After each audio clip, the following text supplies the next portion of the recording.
Apa emang udah dari lahir, udah pinter ngomong? Tapi saya bahkan tidak bisa mengetahui kedalaman hati manusia. Wih. Masalahnya bukan di bisa atau enggak. Hmm. Kamu mau atau enggak? Jadi saya tidak pernah PHP terhadap orang tua saya. Mereka hati bisa tenang. Bener. Nah gimana kalau diangkat di tepuk-tepuk terus dia sikok bagi dua, sikok ya. Halo semuanya, kembali lagi di Creators Mind.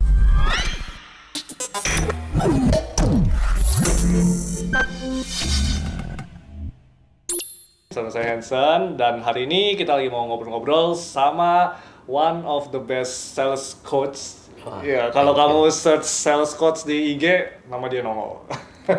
Gregorius Chandra. Thank Halo, apa you. kabar? Thank you, brother. Kabar as usual great. Wih deh, makin langsing ya. Hah? Gara-gara intermittent fastingnya ya. Kayaknya karena tekanan beban hidup. Aduh, jangan gitu dong. Justru karena banyak pekerjaan, makanya jadi gitu Yes. ya. Oke kok, kita mau ngobrol-ngobrol. Setahu sepengenalan saya, Coach Chandra ini kalau misalnya ketemu dia, kalian pasti udah tahu nih, ini orang jago ngomong. Wah. Pinter ngomong. Gitu nggak? Maksudnya, ini apa emang udah dari lahir, udah pinter ngomong? Atau gimana? Sejauh yang saya kenal semuanya pinter ngomong gitu loh. Karena bisa bicara, bisa ngobrol gitu kan. Nggak, maksudnya pintar untuk networking lah, untuk ajak ngobrol lah. Pokoknya kalau ngomong sama Coach Chandra ini kayak nggak ada habisnya gitu. Oke. Kamu Itu udah bakat alami ya kayaknya. enggak, karena itu harus dipelajari. Jadi mungkin dalam segi ilmu, salah satu yang paling sulit itu adalah ilmu mengenai manusia. Ilmu mengenai manusia, oke. Yes. Human relationship itu adalah sesuatu yang kita pelajari seumur hidup. Jadi mungkin saya mengutip kata-kata Isaac Newton. Dia mengatakan bahwa saya bisa menghitung pergerakan benda-benda langit, tapi saya bahkan tidak bisa mengetahui kedalaman hati manusia. Wis, unpredictable. Yes. Dan kegiatan Isaac Newton bahkan bangkrut ketika berbisnis. Ilmuwan terpintar di dunia gitu. Jadi sebenarnya yang disebut pintar networking, pintar ngomong, itu adalah sesuatu yang kalau kita anggap itu penting dalam hidup, ya kita akan pelajari. Dan pembelajarannya itu seumur hidup. Oke. Jadi beda dengan sekolah yang ada grade, ada lulus, kuliah yang ada grade, ada lulus. Ilmu tentang manusia itu baru stop dipelajari di titik kita selesai di dunia ini. Betul. Berarti apa namanya, harus tetap di-improve ya setiap saat ya. Karena Anytime. dulu sekarang pun beda biasanya. Yes. Iya, tapi emang Coach Chandra ini emang bakat untuk ngomong. Atau emang dulu pendiam ya? Dilatih gitu maksudnya. Tapi kan Kalau- kalau dilatih kan. Iya, saya rasa ini ada hubungannya dengan gaya kepribadian. Gaya kepribadian kan ada orang ekstrovert, Iya. ada orang introvert. Iya. Kalau saya sih jelas tipikal ekstrovert. Tapi jangan salah, manusia itu nggak ada yang ekstrim full. Orang paling ekstrovert pun pasti butuh me time kan. Iya. Iya, berarti ada sisi dia lagi nggak pengen rame-rame. Hmm. Tapi orang paling introvert juga butuh hubungan sosial kan. Iya. Karena kita manusia kan, kita makhluk individual tapi juga makhluk sosial. Jadi menurut saya ini soal pilihan. Kalau kamu nganggep bahwa skill communication itu penting, berhubungan dengan manusia itu penting, bicara itu penting, ya kamu akan meningkatkan skill kamu di situ.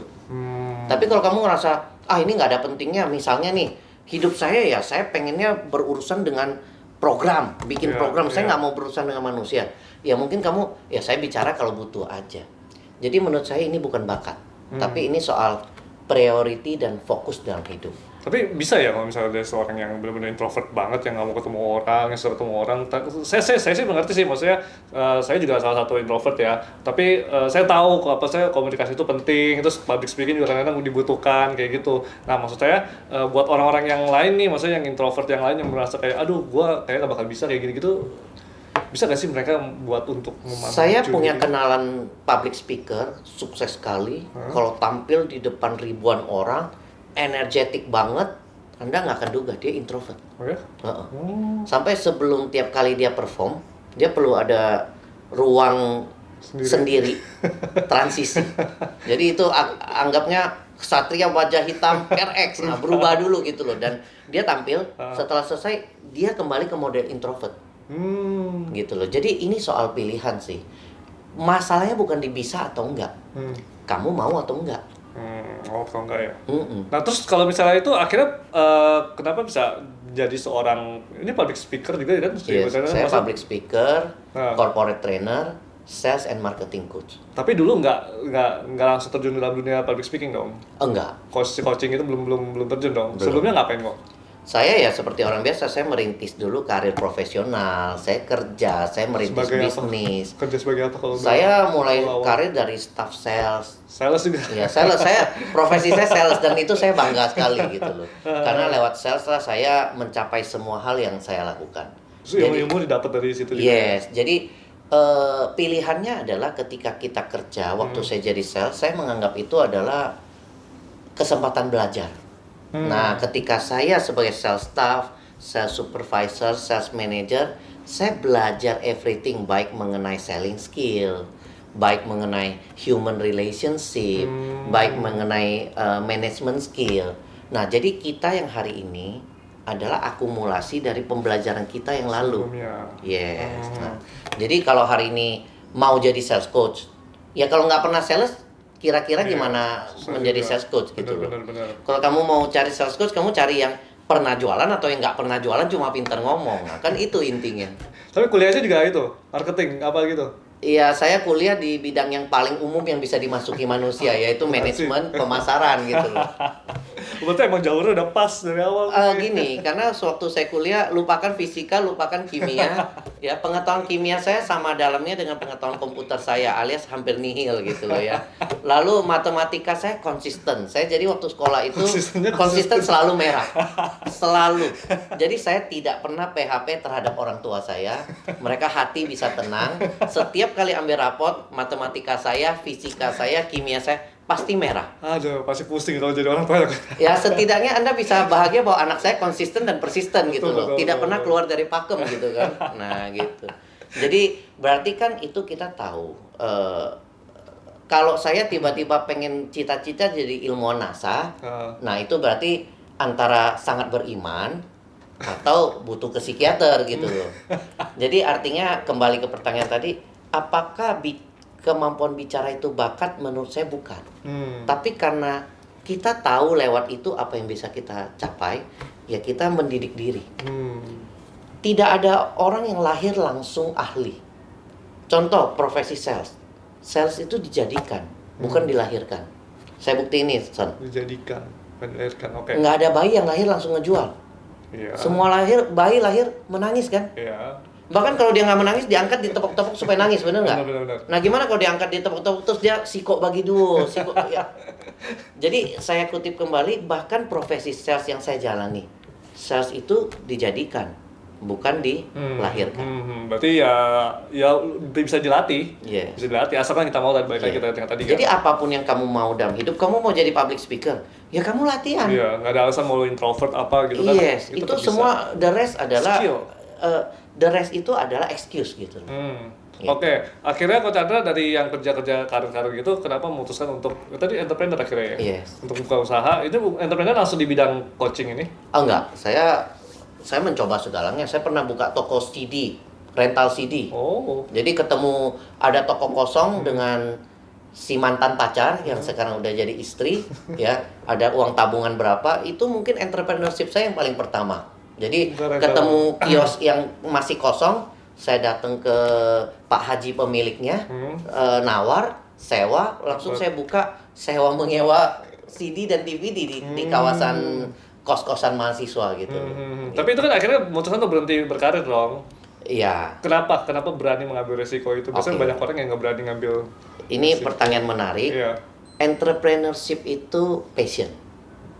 Oke. Saya masih banyak temen yang suka ngomong, Coach Chandra sekarang sebagai apa? Saya bilang saya entrepreneur, pengusaha. Cie, pengusaha. Cie. Saya suka tanya, apa yang mau dicie dari pengusaha? Ya. Son, pengusaha itu sesuai kata-katanya pengusaha. Berarti kalau mau hidup layak, ya mesti terus usaha. Karena nggak ada yang gaji kita, nggak ada yang ini, malah kita yang harus gaji orang. Nah, saya cuma mau sharing. Kalau kamu memutuskan jadi entrepreneurship, itu jangan karena misalnya, oh kalau jadi pengusaha uangnya lebih banyak ya. Kata siapa? Ya. orang yang baru mulai usaha seringkali lebih nggak punya uang minus daripada sih. teman-teman yang masih berkarir. Iya. Teman-teman yang berkarir punya jaminan income.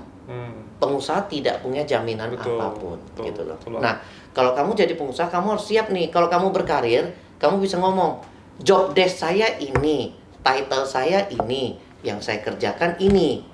Kalau kamu jadi pengusaha, kamu masih siap. Jam 9 pagi kamu jadi CEO. Jam 10 pagi kamu tukang fotokopi nih. Jam 11 pagi kamu messenger. Jam 2 siang kamu mungkin tukang bikin report, admin gitu loh. Nah, jam 3 kamu mungkin adalah tukang beresin ruang meeting. Jadi entrepreneurship itu adalah sebuah passion bahwa kita bisa mewujudkan sesuatu yang kita inginkan. Tidak ada jaminan bahwa kamu akan mendapat lebih income lebih besar. Banyak pengusaha yang keuangannya lebih kembang kempis dibanding orang profesional yang mungkin karirnya hebat gitu loh. Jadi jangan mempertentangkan pengusaha atau karyawan. Passionmu di mana? Berarti Coach Chandra emang passion mau jadi entrepreneur ya waktu itu? Yes, karena saya selalu excited pengen mewujudkan sesuatu. Jadi kalau saya lagi duduk begini kepikir, saya pengen bikin sesuatu nih. Saya pengen wujudin. Dan saya get happiness, get energy dari mewujudkan hal tersebut. Oke, itu rental CD-nya akhirnya jalan nggak? Nggak jalan. Kalau pengusaha itu ya, bukan nggak jalan. Sampai akhir masa sewa, untung yang didapatkan tidak sebanding dengan capek yang dikeluarkan. Oke, dari situ nyambung ke? Ya kemudian saya memulai kerja. Saya bahkan pernah kerja lagi sama orang? Kerja, tapi sambil kerja juga saya sempat kita beli aksesoris handphone segala dari Shenzhen, datengin terus kita jual. Nah, terus kemudian memulai lagi bisnis broker agent properti. Kalau itu sampai hari ini masih, karena saya tetap sebagai sales dan agent properti gitu kan. Kemudian saya juga terjun ke bisnis sampai hari ini juga coaching dan juga training. Jadi training and coaching vendor. Nah, yang terbaru saya merintis bisnis di kantor yang ini dengan Dubai view di belakang kita ini ya. Kita bikin DPS Live Host Center. Ini adalah sebuah live host tempat digital selling gitu loh. Oke, tapi di antara tiga itu semuanya masih berhubungan sama sales ya? Iya, karena itu passionnya saya. Iya, sama sales. Nah, maksudnya jadi mau nanya kayak gini, maksudnya kok sering public speaking berarti sama orang? Sering public speaking ya? Berarti yang saya mau nanya kayak yang sales course dulu deh. Sales course ini berarti training apa sih? Gini, selling itu bisa dipelajari. Selling itu terstruktur.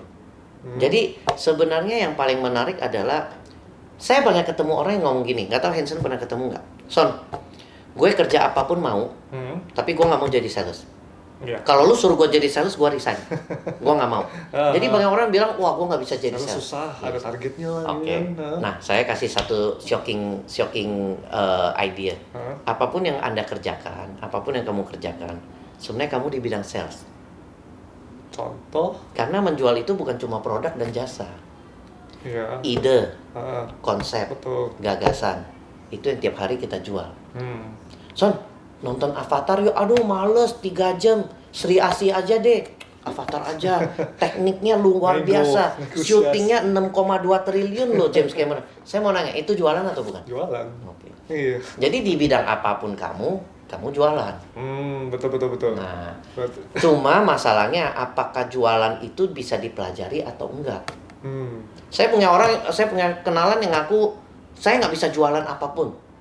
Nah, tapi semua harta orang tuanya habis dia jualin. Jadi sebenarnya sales atau bukan? Ya udah. Mobil ortu dijualin, rumah ortu dijualin, semua aset dijualin. Betul. Tapi dia bilang dia nggak bisa jualan. Iya. Apalagi kalau yang di sosial media semua personal branding itu nggak menjual diri. Iya itu. Menjual diri. Jadi buat teman-teman yang menyaksikan podcastnya Hansen hari ini, saya titip apapun yang kamu kerjakan, kamu jualan. Ide, konsep, gagasan itu jualan. Nah pertanyaannya, kalau kita tahu sepenting itu, kita mau belajar atau enggak? Oke, berarti ini lebih ke ngajarin cara selling yang benar. Yes, bahwa selling itu bisa dipelajari, ada tekniknya. Ada tekniknya? Ya, makanya saya mendevelop modul yang namanya Solution Oriented Selling. Solution Oriented Selling. Bahwa konsumen itu nggak pernah beli produk atau jasa kok.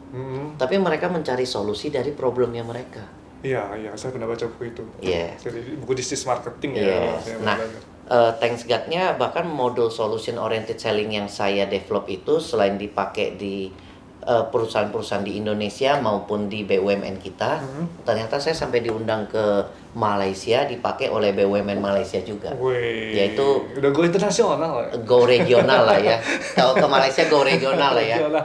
Moga-moga nanti bisa go Ya, internasional. ke Afrika ya kok. Iya, jadi dipakai oleh BUMN-nya Malaysia, KTM itu Kereta Api Tanah Melayu.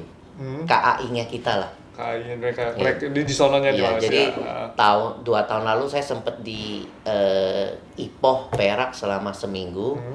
Sama bahwa mereka percaya bahwa selling itu bisa dipelajari, bisa di manage, makanya dia bisa ditingkatkan. Itu intinya. So. Oke. Tapi kalau boleh tahu kok, cara mungkin boleh kasih kisi-kisi deh, atau tips sedikit, maksudnya cara sales yang baik dan benar kayak gimana sih? Oke, kisi-kisi singkat aja ya. Ya. Nanti kalau diterusin ini jadi training sepanjang hari loh, bukan podcast lagi ya. Jadi workshop. Oke. Cara jadi sales yang baik adalah bukan berorientasi pada diri kita, tapi berorientasi pada customer needs. Customer-nya. Nah, sales itu harus seorang troublemaker. Harus bisa mencari problem. Karena di dunia ini paling sulit menjual ke orang yang tidak punya problem. Karena orang yang nggak punya problem, dia nggak butuh solusi, benar nggak teman-teman? Iya. Nah, orang yang punya problem, kebetulan kita dipersepsikan bisa memberikan solusi, itu yang paling mudah jualan. Kalau Hansen, sorry nih, diare. Saya nawarin diapet. Jualan sulit atau mudah? Diare, dapat mudah dong. Kan? Kalau Hansen batuk, saya nawarin OBH. Jualan sulit atau mudah? Mudah lah. Kalau Hansen nyari kepala, saya nawarin paracetamol. Jualan sulit atau mudah? Nggak gampang. Oke, sekarang pertanyaan paling penting. Hansen diare. Saya 2 jam, bro duduk, saya mau cerita OBH. OBH kami mengandung zat Keringet aktif. dingin, keringet dingin. Dan apa yang bisa digenggam udah digenggam tuh ya. Sambil keringet dingin. Dan saya sibuk cerita, OBH kami mengandung zat aktif ini dan itu ya. Berapa higienisnya produksi di pabrik kami. Nah, menurut Hansen, kira-kira jualan sulit atau mudah? Sulit lah. Nah, kalau abis itu nanya ke saya, Coach, jualan kok sulit? Saya jawabnya pakai hashtag aja boleh nggak? Menurut lo, gitu loh. Nah, kira-kira gitu so. Dia harus memberikan solusi ya. Iya. Karena saya emang bener sih, maksudnya beberapa kali kayak ketemu sales yang kayak, kok masuk ini dong, kenapa? Soalnya kita belum sampai target. Hah, apa hubungannya sama gua gitu kan? Akhir bulan, Iya. Pak, tolong dong bantu-bantu dong. Iya, maksudnya, aduh ngapain bantu ya? Gini Son, kalau kamu jualannya sandal jepit yang 40.000, sebagai temen gue bantu. Lah kalau lu jual mobil Maserati yang 5M, cara gua bantu gimana? Gitu loh. Iya, bener. Tapi kalau satu lagi kok, maksudnya saya banyak sering ketemu sales kayak gini. Saya minta contoh, maksudnya saya mau bikin produk misalnya, mau bikin kayak begini. Oke, dia bilang bisa. Ternyata dia iyain semua, atau enggak misalnya pas beli barang dia bilang oke, nanti ada di bulan ini nih, 6 bulan kemudian. Tapi ternyata pada akhirnya ya setelah 6 bulan kemudian nggak ada lah, banyak alasan lah, ujungnya sampai 9 bulan kayak gitu-gitu. Atau enggak ternyata produknya nggak sesuai dengan ekspektasi yang udah saya kasih tahu di awal. Padahal dia bilang bisa. Itu emang salah satu teknik sales apa gimana? Maksudnya harus mengiyakan dulu di awal apa? Kalau kamu lakukan itu di era sekarang ya siap-siap gitu loh. Gini, saya kutip satu kalimat bagus yang pernah saya baca di dindingnya restoran. Saking bagusnya, saya bahkan nggak nyatet tapi ikut seumur hidup. Ya, saya ngomongnya ke para ini ya viewer ya. If you don't take care of your customer, don't worry, somebody else will. Jadi kalau kamu nggak mau handle customer kamu dengan baik, nggak apa-apa. Ini berat, kamu nggak akan kuat, biar aku aja. Maksudnya gini, di dalam dunia sales itu, kalau kamu nggak take care customer, akan ada orang lain yang take care. Kalau kamu cuma janji-janji, kamu cuma PHP, ya nggak apa-apa. Pada akhirnya itu akan menjadi pelanggan orang lain. Asal kamu ready aja. Iya. Oke. Salah satu yang membuat customer komplain paling berat dalam dunia penjualan itu 2. Ketika PHP, ketemu dengan pingpong. Pingpong itu? Di pingpong kesana kemari. Oh, iya. Itu masalah kecil jadi besar, masalah besar jadi meledak gitu. Betul. Dan jadi maksudnya bisa nggak sih kita membedakan gini, maksudnya sales yang bener apa yang enggak gitu? Oke. Tadi kan Selling itu journey. Ah. Ya, selling itu journey, mempertemukan selling path, jalur yang dilewati sales dengan customer path, jalur yang dilewati customer. Oke. Kalau kamu berurusan dengan sales, saya pun pernah berurusan dengan sales yang saya istilahkan tipsani. Tipu sana, tipu sini. Ya, oke. Kamu selesai berurusan, ya itu namanya nasib ketemu yang begitu. Iya, iya. Oke. Bedanya cuma kalau zaman dulu ketemu yang begitu orang mungkin komplain pakai mulut. Kalau sekarang Berarti dia cerita dong ke pasangan hidup, ke Iya, teman iya, baik, iya. ke teman main. eh. Mungkin nyebar ke 100 orang, mungkin Word of nyebar mouth ke doang. 1000 Iya. orang. Ya 100, 300 orang itu angka dulu. Itu namanya MLM. Mulut lewat mulut. Ya. Kalau zaman sekarang kamu lakukan itu, Udah. ya nggak apa-apa, karena dia komplainnya nggak pakai mulut, dia komplainnya pakai jari. Nah kalau dulu MLM mulut lewat mulut, sekarang JLJ, jari lewat jari. Nah ketika jari bekerja, kamu nggak bicara angka 100, 1000, kamu bicara world. Iya, iya, iya. Karena ketika saya post di sosial media saya komplain, ada nggak teman saya yang misalnya di New Zealand? Ada nggak Iya, teman saya yang di iya. US? Ada nggak teman saya di Australia? Dan mereka share-nya gampang banget. yes, JLJ, jari lah jari, kita tidak bicara angka berapa orang, kita bicara whole world. Betul. Nah, itu aja. Banyak yang jadi viral gitu. Iya. Makanya branding adalah reputation, ya. Antara apa yang kamu omongin dengan apa yang kamu lakukan itu seberapa samanya. Tapi bisa nggak sih kalau kita maksudnya membedakan, maksudnya supaya kayak saya maksudnya kayak ketemu orang kayak gini banyak PHP kan, maksudnya mengantisipasi nih supaya nggak ketemu orang kayak gini, bisa nggak sih? Nggak bisa.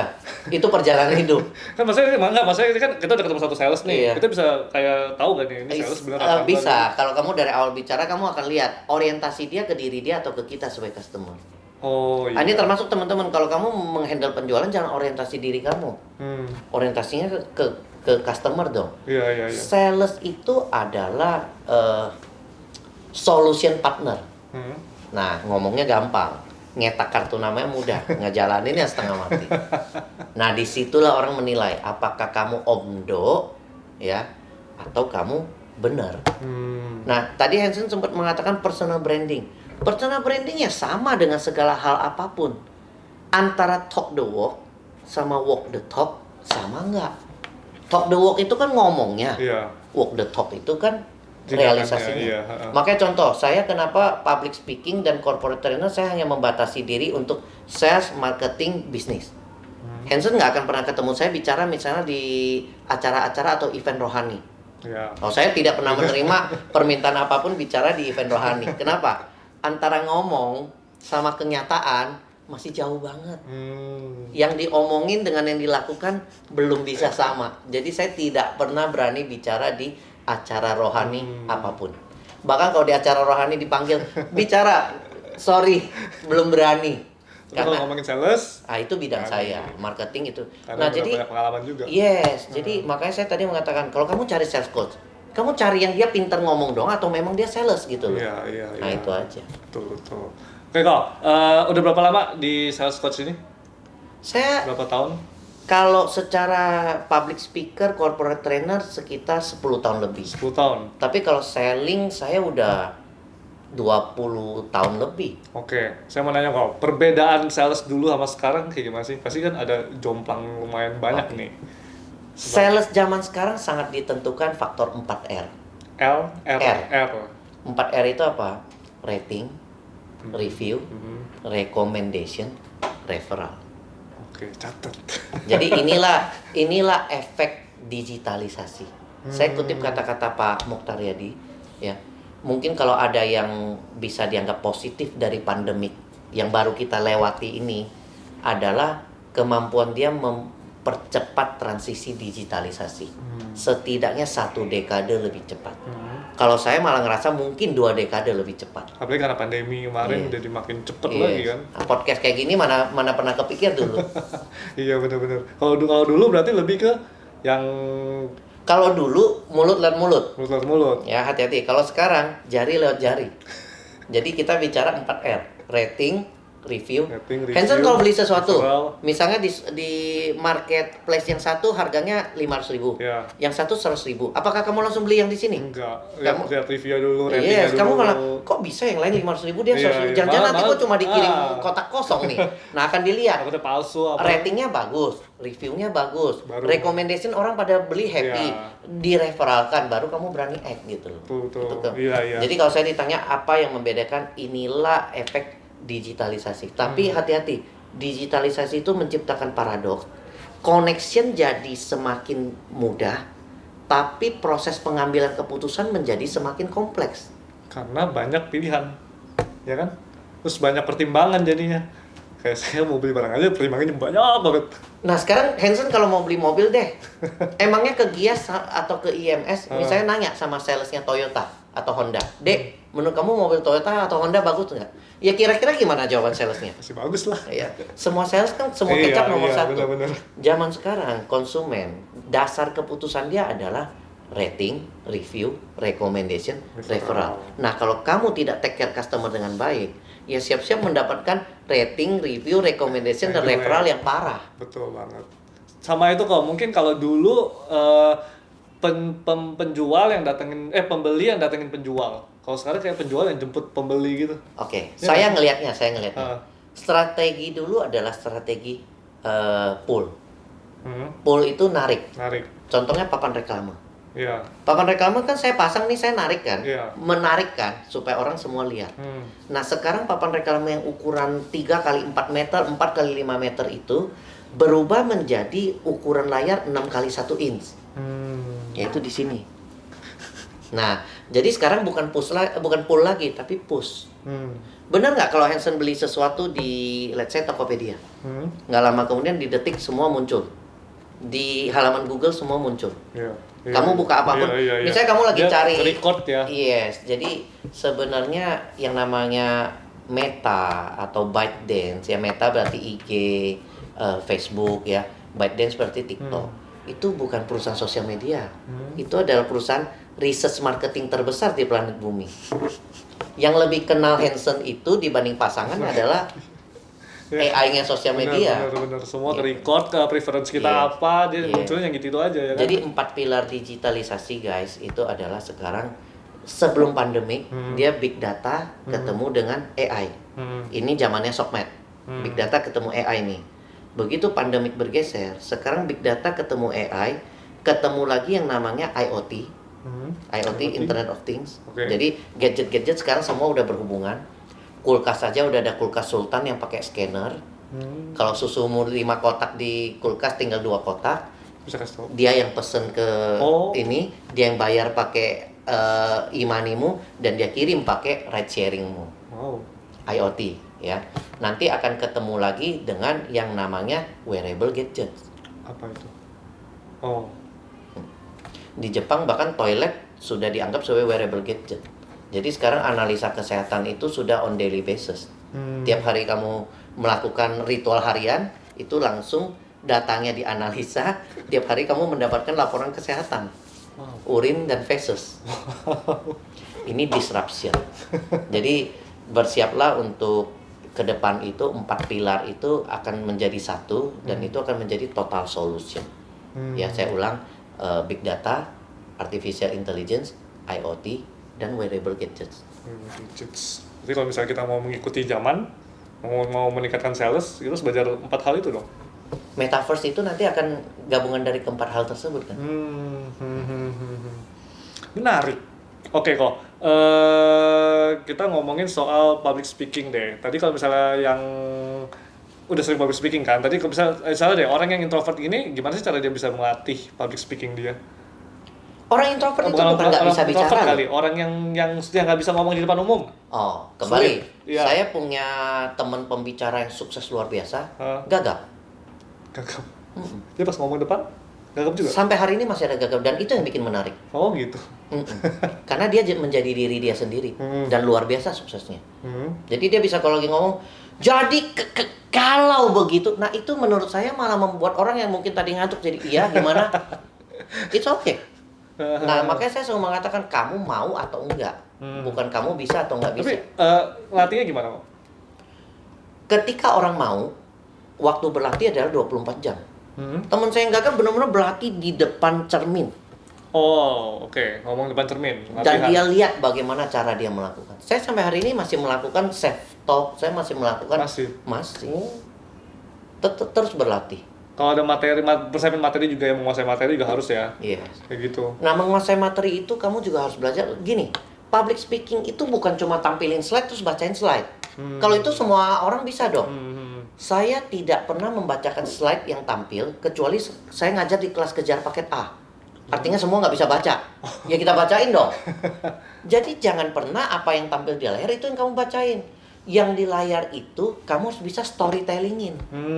Jadi sebenarnya kemampuan public speaking itu mampu belajar storytelling. Nah, storytelling itu dipakai dalam bidang apapun. Kamu mau branding perlu storytelling nggak? Perlu sih. Kamu mau marketing perlu storytelling nggak?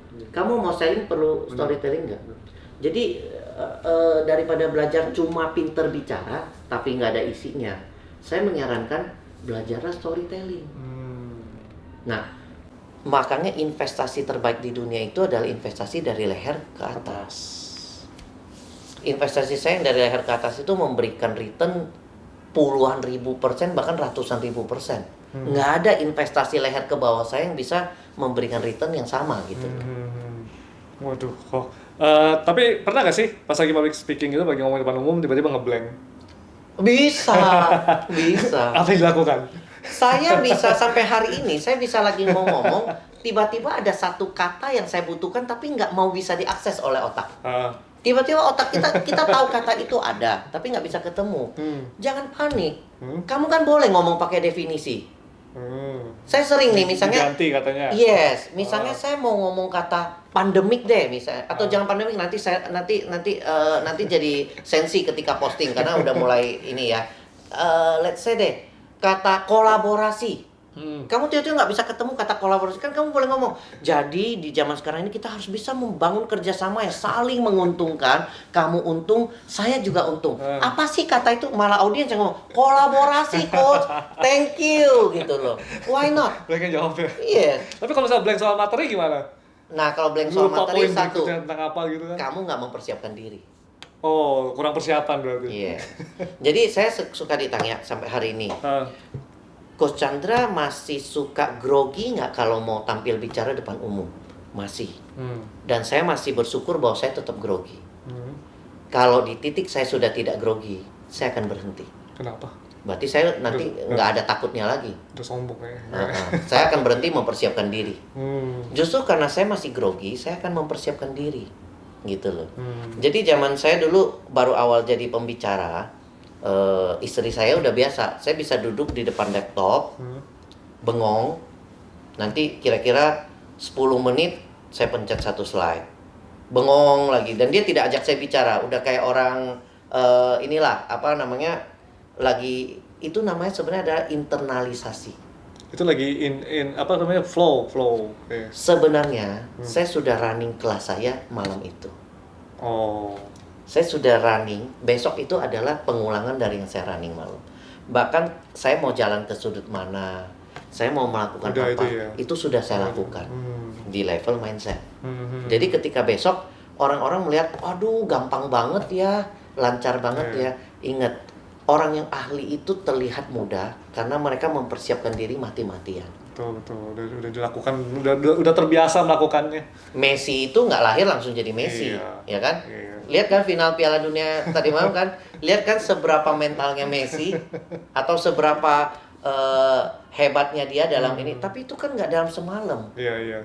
Jangan lihat cuma Messi yang sukses. Lihat dong proses jadi Messi. Pertanyaan, kamu kuat nggak ngejalanin proses jadi Messi? Kalau kamu kuat, mungkin kamu adalah the next Messi gitu loh. Tapi biasanya karena nggak kuat kita mess up gitu kan. Betul. Nah gitu. Pinternya plesetan sih. Oke kok, lu kan punya 3 usaha nih sekarang kan. Tadi apa, leadership ya bener ya? Iya. Leadership, sales, marketing, coaching, itu bidang-bidang saya di dalam. Sama live TikTok ini. Yes, live sama TikTok. Tadi ada properti juga ya? Ya, properti masih. Itu berarti banyak usaha, maksudnya gimana sih cara menjaga diri supaya bisa tetap produktif gitu loh? Apalagi dengan banyaknya pekerjaan ini loh. Yang penting kamu jangan lakukan sesuatu yang nggak ada connection-nya. Yang saya lakukan kan semua berconnect. Sekarang gini, saya ngopi sama Hansen. Tiba-tiba kamu ternyata lagi mau merit nih, Sen. Butuh cari properti. Ya memang udah ngobrol, apa salahnya? Iya. Terus saya punya temen Michael yang lagi mau jual rumah. Terus saya ajak Hansen, lu lihat rumahnya menurut gua bagus banget. Cocok banget buat lu yang newlywed. Terus terjadi transaksi. Itu sales by Kongko kan? Iya. Apa susahnya melakukan itu? Nah, saya sambil training di corporate, saya sambil keliling, saya membangun networking, ya kan?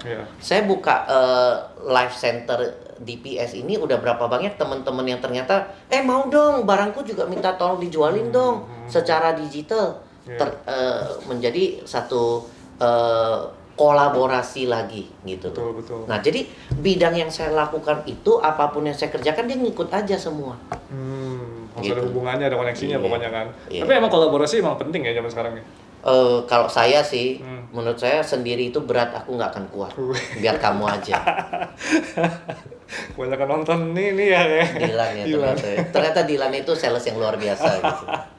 Udah kita sudahi hari ini. Thank you. Mungkin next time kita ngobrol-ngobrol lagi. Thank you undangannya. Ya, thank you so much teman-teman. Kalau misalnya kalian belajar sesuatu dari apa yang kita bagikan, terutama tentang sales ini ya, soal betapa pentingnya sales, sama sales ini bisa dilatih, ya kan? Bisa dilatih asal kita mau dan memang penting, ya kan? Untuk kedepannya juga. Yes. Apalagi dikasih 4 pilar ya tadi ya, udah dikasih kisi-kisi tuh 4 pilar, sama tadi yang reward, rekomendasi, referral gitu-gitu kan? Yes. Oke, teman-teman kalau merasa video kita bisa bermanfaat buat yang lain, boleh dibantu dibagikan, dan semoga apa yang kita bagikan ini bisa membuat kita semua menjadi lebih positif, kreatif, dan produktif. Thank you kok. Dadah.